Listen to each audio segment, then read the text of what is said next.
Now, CLL is related to another disease called SLL. They're really the same thing. So when you hear people, sometimes the doctors, the pathologists, we do a very bad job at explaining these things. So when you talk about small lymphocytic lymphoma or chronic lymphocytic leukemia, what we're really talking about is compartments about this disease. So when we say leukemia, we imply that it's in the blood, in the bone marrow. When we talk about lymphoma, we really talk about that it's more lymph node based. Now, people can have lymph nodes and have bone marrow involvement. It's all the same thing. So we throw around these terms interchangeably, sometimes loosely, but it could be very confusing to you all. So forgive us, but they're really the same disease. So I just want you to know that going forward, okay? So what are the causes of CLL? We really don't know about the causes. You know, obviously there are contributing factors that can lead to the development over time. Of course, we talk about environmental exposures. It is listed as one of the many cancers for patients who have been exposed, depending upon where they were, if you're a war veteran. And so we know that environmental causes can certainly be contributing to many cancers, not just CLL. So there's always, of course, that possibility. Inherited disposition, so there is a small genetic disposition that CLL can run in families. It's small, but it's real, and so there may be that as well. Exposure to chemicals or radiation that you may have had personally besides being in an environmental, like a war or something like that. If you've had prior chemotherapy perhaps, or radiation for another condition. So these are all possibilities. We just don't have one thing that we can go, oh, this is the cause for all comers. This is what we need to eradicate. So I just want you to all know about that as well. So how is this diagnosis mostly picked up? And many of you have gone through this, of course, so you know this. So most people are asymptomatic at diagnosis. And so routinely this is picked up just by seeing your general internist or primary care physician, where they notice that your white blood cell count might be elevated. They see that the lymphocytes are a little elevated. Some right off the bat go, okay, this is the problem, and we'll send additional tests. Some physicians may go, maybe something else is going on with the person. Maybe they're sick or they have an infection or an illness. When your white count can pop up, I'll bring them back. We'll repeat their blood counts and see what it is. And if it's still high, I'll send them to a hematologist. Other people get picked up where they might notice a lymph node, and they're like, how long has that been present? I can't remember. Let me go get evaluated, and they get a biopsy that way. For women, which are far less than men with this diagnosis, it's sometimes picked up on mammography. They'll get a mammogram, and they find that there are some axillary lymph nodes, and then they undergo a biopsy, which shows SLL, CLL, same thing, okay? So those are the most common ways that people present. Certainly, for those who may not have medical attention for years, can somebody present to their physician where they already have low blood counts or they just don't feel well? Of course. But usually most patients are asymptomatic and are picked up routinely on visiting their physicians. So how do we diagnose, and what kind of testing do we do for CLL? So we usually do peripheral blood testing.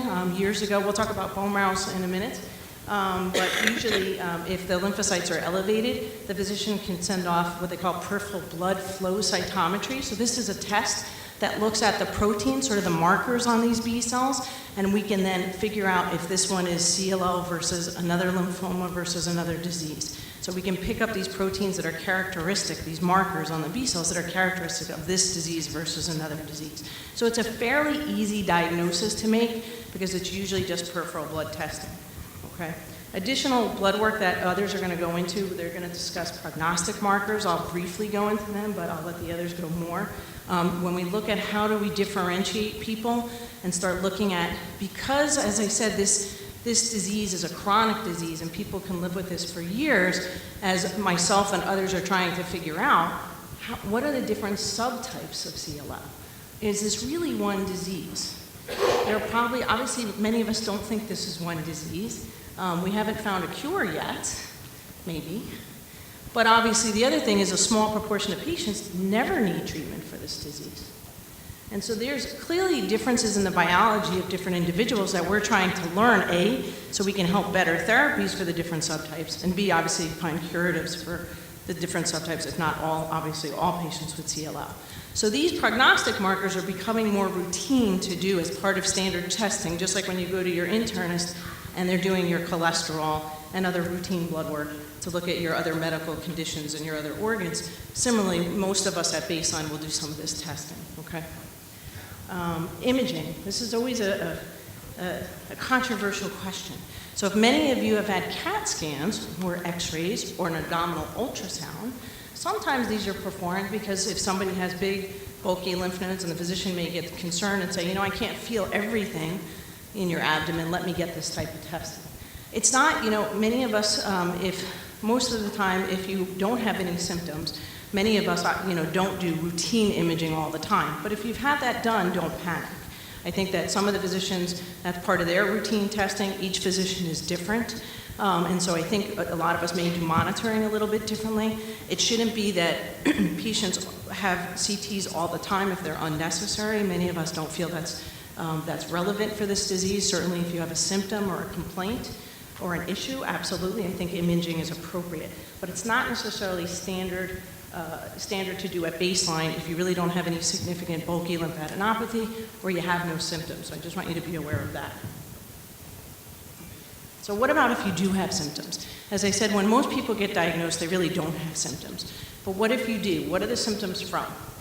Now, there are symptoms we can categorize, and we can go through blood tests, and I'm going to explain them. And then there are symptoms we can't fully categorize based on what your blood counts are, okay? So when they say that somebody is anemic, what they refer to is that your blood counts, your hemoglobin or your red cell count, depending upon how you all track your blood work, is low. And so think of your red cells as the ones that help carry oxygen to all your organs. And so they're kind of like, you know, the gas in the car of your tank. They help you get going. So when you're climbing a flight of stairs or you're doing errands or you're running or doing any kind of form of exercise, they help with that energy. And if you're really low, you feel it. Okay, so if you're anemic, you have a harder time doing the things you like to do. You're huffing and puffing, as I am because I'm out of shape. But you're huffing and puffing because you really need that extra oomph and you notice the difference. And that's what being anemic is. So you can explain fatigue with anemia that way. There's also fatigue that isn't explained by anemia that's really harder to capture. We'll talk a little bit more about that. Now, what about if your platelets are low? So that's thrombocytopenia. So the platelets are the part of your red cells, or part of the blood cells that actually help clot. So when you cut yourself, if you go through a surgical procedure, you brush your teeth. So if your platelets are very low, you're more prone to bleeding and bruising. So obviously that could be a problem if they're very, very low. Or, and think about that, many of you also might be on a blood thinner for different reasons. Right? So if your platelets are low, and you might be on a drug like Coumadin or one of these antiplatelet agents, you have two reasons that you can have more bruising and bleeding. So consider that as well. Okay? And then neutropenia, when the white cells, part of the white cells that help fight infection are low, you're more at risk for infection. Okay? So these are blood counts that the doctors in particular are following very closely because obviously there's some indices that we think that if somebody's progressing and they're getting lower, that's when you can start having symptoms because you notice you're more fatigued, you might be getting more infections, you might be bruising and bleeding more commonly. Okay? Now for those who might also have enlarged lymph nodes, most of the time if you have some small lymph nodes, the lymph nodes really don't bother you. They may be obviously cosmetic, you may feel them and they're uncomfortable if they're under your arm because you can rub them and you notice that. They shouldn't be painful. If they're painful, that really you should have that discussion with your doctor to figure out why, because that might need to be evaluated, okay? But if they get really big and bulky, they can start causing compression on other organs. They can start doing other things that do give you symptoms. So that's another reason why some people can progress from having CLL. And the spleen, think of the spleen as a big lymph node as well. So as the spleen gets enlarged, if it occupies your abdominal space, and they can get pretty big, so it can really go down from under your ribs all the way down to your pelvis. And so that really fills you up. And so then eating and other activities, you may be uncomfortable, you may have pain leaning on your side or sleeping. The other thing is you might start losing weight because when you eat, you really get full very quickly. So those are some of the symptoms that people can have. This is the classic rise staging that you may hear this in your discussion when the doctors diagnose you. Certainly, this just talks about where people are at diagnosis. Clearly, when you're treated, this all changes, right? So this tells the doctors, when you're initially diagnosed, a little bit about how far advanced you are at initial presentation. But remember, if many of you have gotten treatment, you can't use this anymore, right? Because your lymph nodes might be gone, your blood counts are normal. All right, so just keep that in mind. This helps the doctors when they first meet you, if you're diagnosed, to go, okay, the person's already got anemia, they have big lymph nodes, their spleen's big. That tells us that person's probably going to get treatment sooner at diagnosis than somebody who's a stage 0 just presenting with a lymphocytosis. So that's where staging helps the doctors and helps them give more information about you and where you are at the point of diagnosis. Now, when we talked about initial workup, as I said, most of it's just peripheral blood workup. So 1, to diagnose you with a flow cytometry test. 2, some of these prognostic markers that others are going to go about in a little more detail. The IGVH mutational status is one of these prognostic markers. I think this is becoming more and more important. As you all know about, many of you have talked about FISH and your cytogenetic abnormalities or chromosomal abnormalities that could be associated with this disease. This is another important marker as well. And I think the reason we're pushing that in addition to FISH, this get done, which is not routinely done on everybody, is because I think we're going to start seeing that certain therapies for this subgroup might be different as well. So I think this should be done too. CAT scans, as I said, are not necessarily done routinely. If you've had one, don't panic. But certainly, again, shouldn't just be done randomly. Somebody shouldn't be having CAT scans every 3 months just to follow if the lymph nodes grow. If you're not having symptoms, that should not be done. And the bone marrow, how many folks have had a bone marrow in the room, out of curiosity? Okay. So this used to be the gold standard of diagnosing CLL before we got very sophisticated with doing all the peripheral blood studies. There are still very good reasons to do bone marrow, so for those of you who have had them, thank you, and I apologize. It is not necessarily a pleasant procedure, I understand. Hopefully, I always like to say that hopefully, the more you do them, the better you get. But I don't know that works on the patient end. It's one of those things that hopefully it's not terribly uncomfortable. I think there are very important reasons why they should be done.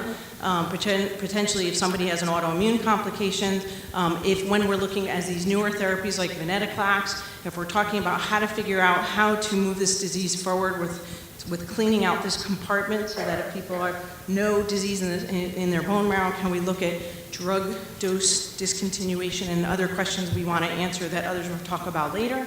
So certainly bone marrows, I think, will not go away, unfortunately. Now, if we get really sophisticated at looking at, as they are in solid tumors, looking obviously at the tumor cells in the blood, that would be good, but there are still some reasons people still need a bone marrow, so I apologize.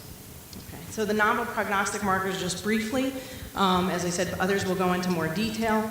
Many of you have heard about these, so again, this is all done on peripheral blood or bone marrow, but certainly peripheral blood can do this. There are people who, about 50% of patients have a chromosomal abnormality on your CLL cells. This doesn't mean you were born with these, okay?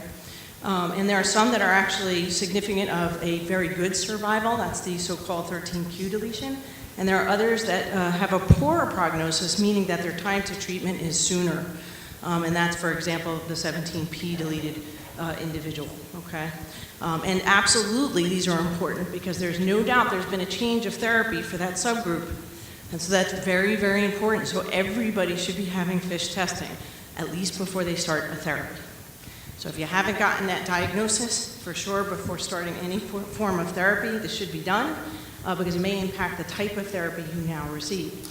The IGVH mutational status, again, we see this not done routinely, but I think this will become more and more important and relevant as more data comes out about better therapies for that subgroup as well.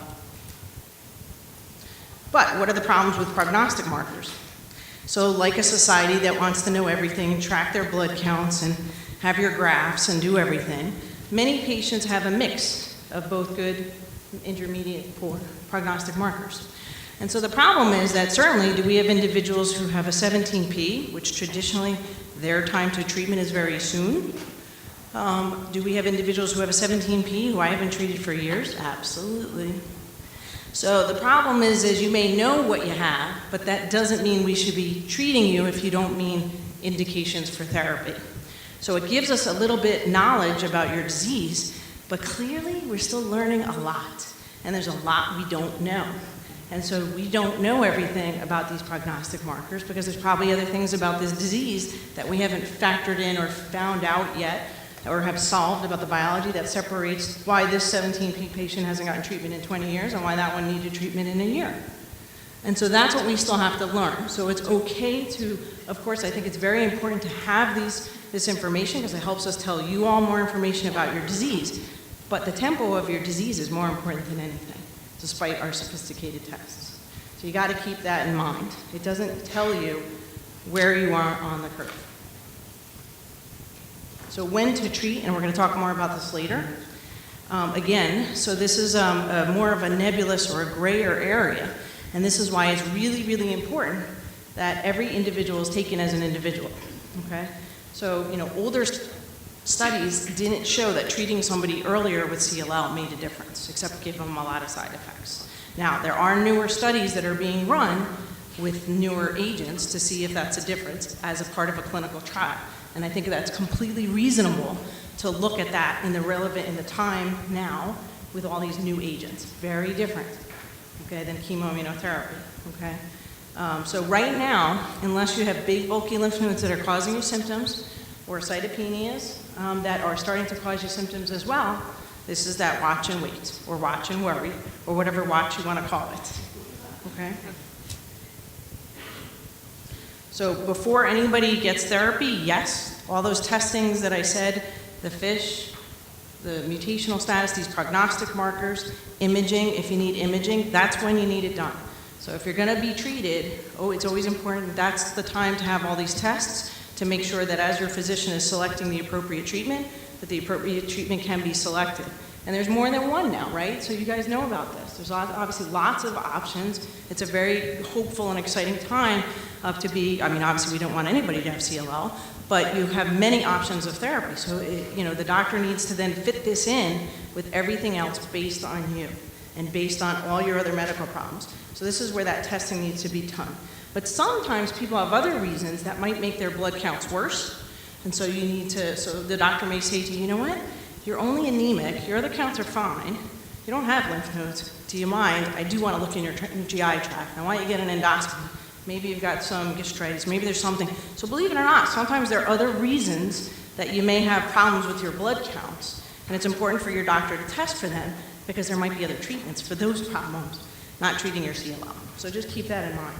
If somebody's very ill and really sick and has rapidly progressive lymph nodes, night sweats, fevers, chills, fatigue, loss of weight, then the doctor sometimes will look. Now CLL can do that if it progresses rapidly, but obviously there's that phenomenon that many of you have heard of called Richter's transformation, where your disease can transform in a part of your body to a more aggressive lymphoma. And usually diffuse large cell lymphoma is the most common, but sometimes Hodgkin's or some other rare events can happen, and the doctor needs to figure that out too, because that's a completely different treatment option. So sometimes that's when you hear the term of a PET scan. So many of you might have had a PET scan done, so it's a different type. It's similar, you go into the CAT scan machine, but it uses a different type of dye. It looks at uptake of your lymph nodes to see if something seems a lot hotter, I'll use for better terms, hotter compared to what CLL lymph nodes normally do, which is low uptake. And so that would go, that one's very hot. There's something different about this lymph node. Maybe we can biopsy that. So those are where different tests might be appropriate depending upon what's going on with the individual. So how do we differentiate patients in terms of what you get at the time you might need treatment? So age and functional status, your comorbidities, your other medical problems all come into play when we talk about treatment options. Because as I said before, and others are going to go through, there's more than one treatment option now available for folks with CLL. And so we have to take this into effect. And so don't be surprised when you all talk to each other in your small group settings that people might have had different therapies than you have. So it is not a one-size-fits-all. And so you need to keep that in mind because someone's presentation and their other medical problems may be very different than yours. And that's why you may not be getting the same treatment option. So I just want you to keep that in mind so people don't panic. And then, of course, we do take into consideration all this other stuff that we are learning about, such as your chromosomes, such as the IGVH mutational status. So the doctor will factor that in when selecting certain treatment options. But as I said, there's been a lot of advances in the treatment of CLL this far.